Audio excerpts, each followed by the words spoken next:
ಇನ್ನು ಮಂಡ್ಯ ಅಭ್ಯರ್ಥಿ ಘೋಷಣೆಗೂ ಮುನ್ನವೇ ಎಚ್ಡಿಕೆ ಫುಲ್ ಆಕ್ಟಿವ್ ಆಗಿದ್ದಾರೆ. ಬಹುತೇಕ ಮಂಡ್ಯದಿಂದ ಮಾಜಿ ಸಿಎಂ ಎಚ್.ಡಿ. ಕುಮಾರಸ್ವಾಮಿ ಕಣಕ್ಕಿಳಿತಾರೆ ಅನ್ನುವಂತಹ ಒಂದು ಸುದ್ದಿ ಇದೀಗ ಲಭ್ಯವಾಗ್ತಿರೋದು. ನಾಳೆ ಮಂಡ್ಯ, ಹಾಸನ, ಕೋಲಾರ ಅಭ್ಯರ್ಥಿಗಳ ಹೆಸರನ್ನ ಘೋಷಣೆ ಮಾಡುವಂತಹ ಸಾಧ್ಯತೆ ಇದೆ.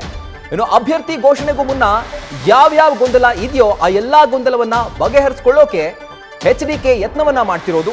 ಹೀಗಾಗಿ ಮಾಜಿ ಡಿಸಿಎಂ ಅಶ್ವಥ್ ನಾರಾಯಣ್, ಮಾಜಿ ಸಚಿವ ಕೆ.ಸಿ. ನಾರಾಯಣಗೌಡ ಅವರನ್ನ ಭೇಟಿ ಮಾಡಿ ಮಾತುಕತೆಯನ್ನು ನಡೆಸಿದ್ದಾರೆ. ಮೂಲಗಳ ಪ್ರಕಾರ ನಾಳೆ ಸಂಸದ ಸುಮಲತಾ ನಿವಾಸಕ್ಕೂ ಕೂಡ ಎಚ್ಡಿಕೆ ಭೇಟಿ ಕೊಡ್ತಾರೆ ಅನ್ನುವಂತಹ ಒಂದು ಸುದ್ದಿ ಇದೀಗ ಲಭ್ಯವಾಗ್ತಿದೆ.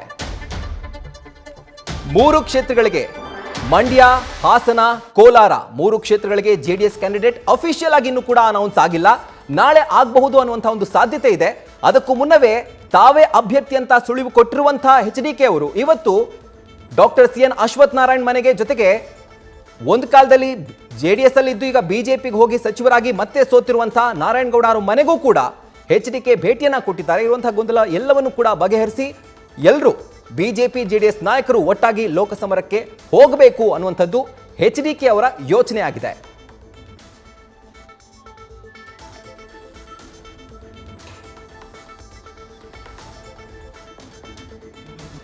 ಈಗ ಮೈತ್ರಿಯ ಒಂದು ಹಿನ್ನೆಲೆಗಳು ಪ್ರಾರಂಭ ಆದ ನಂತರ ಎರಡು ಪಕ್ಷದ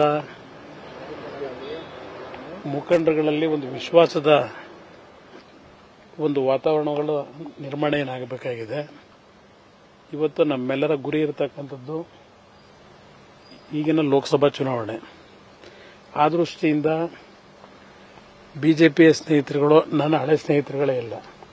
ಅವರು ನನ್ನನ್ನು ಭೇಟಿ ಮಾಡ್ತಕ್ಕಂಥದ್ದು, ನಾನು ಅವ್ರನ್ನ ಭೇಟಿ ಮಾಡ್ತಕ್ಕಂಥದ್ದು ಒಂದು ಸೌಹಾರ್ದಯುತವಾದಂಥ ಭೇಟಿ ಮತ್ತು ಚುನಾವಣೆಯಲ್ಲಿ ಕಾರ್ಯಕರ್ತರಿಗೆ ಒಂದು ಸ್ಪಷ್ಟವಾದಂಥ ಸಂದೇಶವನ್ನು ಕೊಡ್ತಕ್ಕಂಥದ್ದು.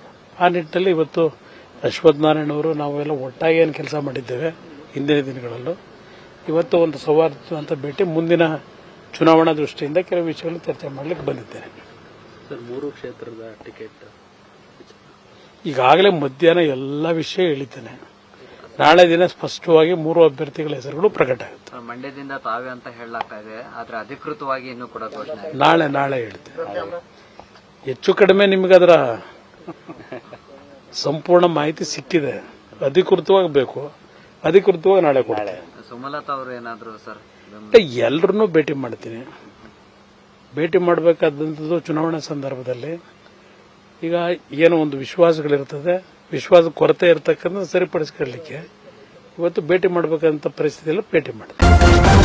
ನ್ಯೂಸ್ ಫಸ್ಟ್, ನಿರ್ಭೀತಿಯಿಂದ ನಿಮ್ಮ ಪರವಾಗಿ.